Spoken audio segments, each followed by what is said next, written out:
Is this the best Apple Watch ever or just a small facelift? Every time Apple releases a new product, the same question comes up. Is it actually worth upgrading or is it just another minor refresh? That's exactly what I asked myself when the Apple Watch Series 10 was announced. I've been using it for a few days now, testing it all its new features, and in this video I'll show you what's really new, what's just marketing, and most importantly, whether this upgrade makes sense for you.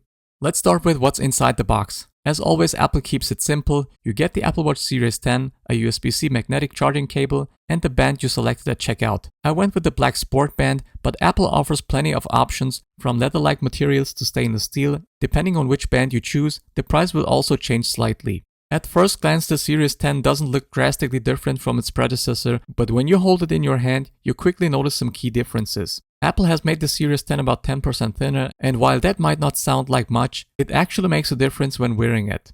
Compared to previous models, it sits more comfortably on the wrist, feels noticeably lighter, and just looks more refined. The rounded edges give it that signature Apple elegance, which I've personally always liked. But the biggest change isn't the shape, it's in the display. Apple has shrunk the bezels even further, allowing for two new size options, 42mm and 46mm.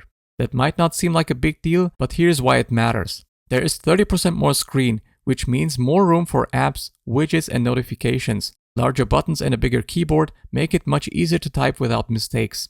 The brightness has increased by 40% at an angle, which means better visibility outdoors and in direct sunlight. This makes a big difference when you're cycling and need a quick glance at your watch, or even in a meeting, where you want to check a notification without obviously looking at your watch. Apple also improved the always-on display. Instead of refreshing every minute like previous models, it now updates every second, making animations like the second hand and an analog watch face look much smoother. One of the biggest surprises that year is that stainless steel is no longer an option.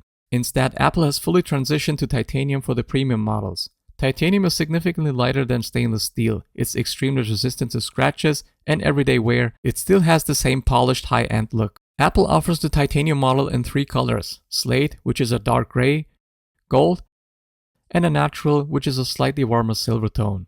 If you prefer the classic aluminum models, don't worry, they're still available with a matte finish in rose gold, silver. The black version is a shiny, like I have it here.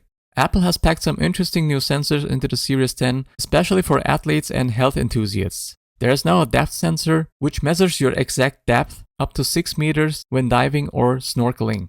A water temperature sensor allows swimmers or outdoor adventurers to see the exact temperature of the water they are in. The watch also features an automatic dive mode. If the watch detects that it's underwater, it will automatically switch to depth tracking and disable the touchscreen to prevent accidental inputs. Once you exit the water, the Apple Watch will reject any remaining water from the speakers, just like previous models. If you track your sleep, Apple has introduced a new feature that detects possible signs of sleep apnea.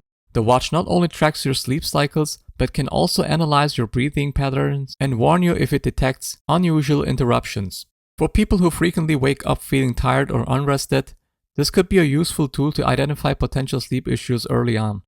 Now here's where things get a little disappointing. Despite all the upgrades, battery life is still rated at 18 hours, just like previous models. However, Apple has dramatically improved charging speed. You can now charge up to 80% in just 30 minutes. This makes it much easier to top up your watch during the day, rather than having it to charge it overnight.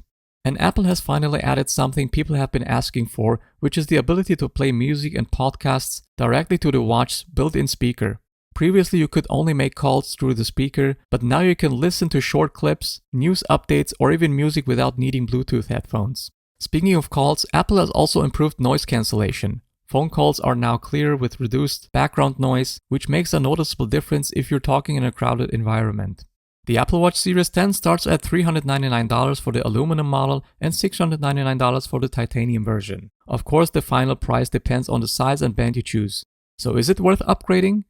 Yes, if you have an older Apple Watch such as the Series 5 or earlier. If you want a larger, brighter display, if the new health and sport features are important to you, then yes. But no if you already own a Series 8 or newer, since the changes are nice but not groundbreaking. So what do you think? Is this the best Apple Watch yet, or is it just a small update? Let me know in the comments if you found this video helpful. Alright guys, hope you enjoyed this video, and if so, then give it a like to let me know, and I'll see you in my next video.